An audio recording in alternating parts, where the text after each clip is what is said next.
Hey, my Married at First Sight Australia fans. Yes, we got more information slowly coming out as the season now is officially over. And we're talking about Married at First Sight Season 10. This time, Harrison and Bronte, because Harrison speaks out on his theory as why they were cut from the grand finale reunion, and we got to talk about it. Welcome back to Romance Review TV. It's Lady T. I got another update video for you guys regarding what happened to Harrison and Bronte's airing, and without any further ado, let's go ahead and unpack this. So if you guys follow my channel or watch any of my videos, you probably seen this video about why were they cut, and I gave some insight based on some inside sources, and it was mentioned on how they wanted to end the show on a happy note with the whole Jesse and Claire so-called reunion, and that wasn't as it seemed either, and you can go check out that video as well. I'll link them all here in this video. However, we now have Harrison actually going on Married at First Sight Uncensored Facebook group, giving his theory on why he and Bronte were cut from the grand finale reunion. And so you can pause and read these if you want on your own leisure, but we're going to go through them. So he goes on to say, all through the experiment, Bronte has lied and gaslit him. He brought it up time and time again. We all know about Bronte's leaked messages saying that she was going to use our match to her advantage and play it up for the cameras. So don't even try to defend it. And I did do a video earlier about that in this season. Bronte, he goes on to say, Bronte lied about the text messages before the first commitment ceremony. And in parentheses, when I wrote leave, I told her I was writing leave. Bronte lied to Caitlyn, say that I called her unattractive when all I said is that I didn't find her sexually attractive at the time based on where we were in the relationship. I believe there's a massive difference between calling someone unattractive and saying that you're not attracted to them at the moment. And I think that makes sense. I mean, that doesn't mean that the person is unattractive, that they couldn't attract anybody.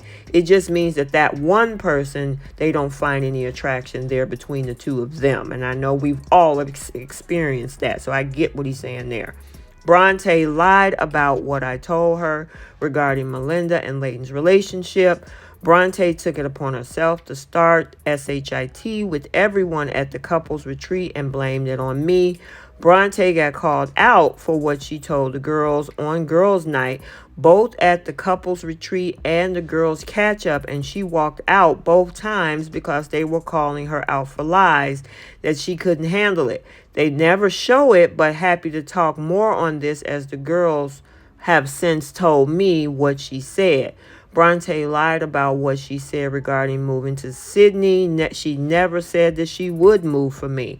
Bronte lied that I broke up with her via message when she, in fact, said that she wanted to leave me first and go back to Perth. And then he goes on by saying Bronte lied about our intimacy to her sister and gave her a false platform to attack me in unison. In parentheses, he's saying something they planned from the start in Perth. Bronte lied about having trust issues with me over Abby when she went the entire experiment, never mentioned it until the end when she had nothing left.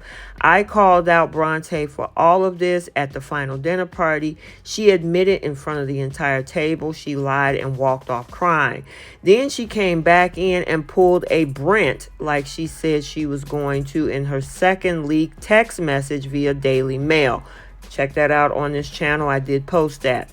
We then get to reunion after only speaking via text message, in parentheses, me to her, never replied. We enter the reunion dinner party where I reveal in the 5-6 weeks that we've been separated that she hasn't reached out once, only tried to dig up dirt on me a week prior. And Bronte claims that she was looking for clarity, but there's 3 reasons this isn't accurate. 1, why not seek clarity when you find out in week 1? 2, her voice messages suggest she already knew, didn't care, and intended to use it against me. 3, it was a month after we split and no longer relevant to why we split in the first place, which now brings us to the final reunion couch.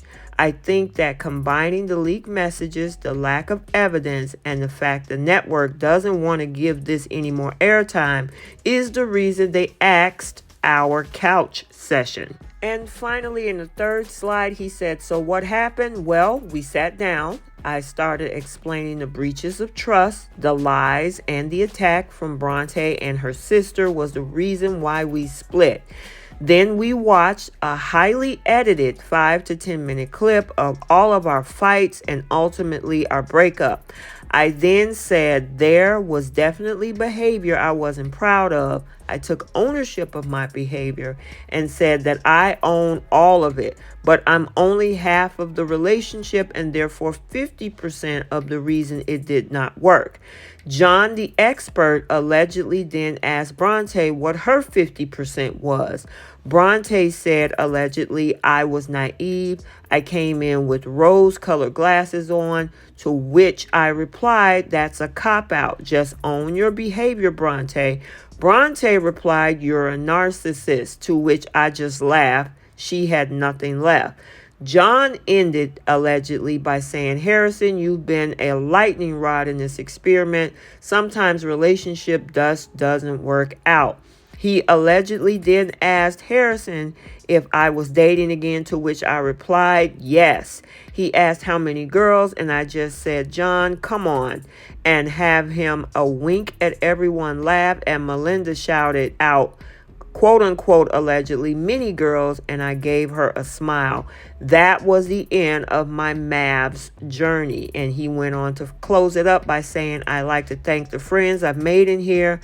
This post is for you. And then he ended it with a red heart.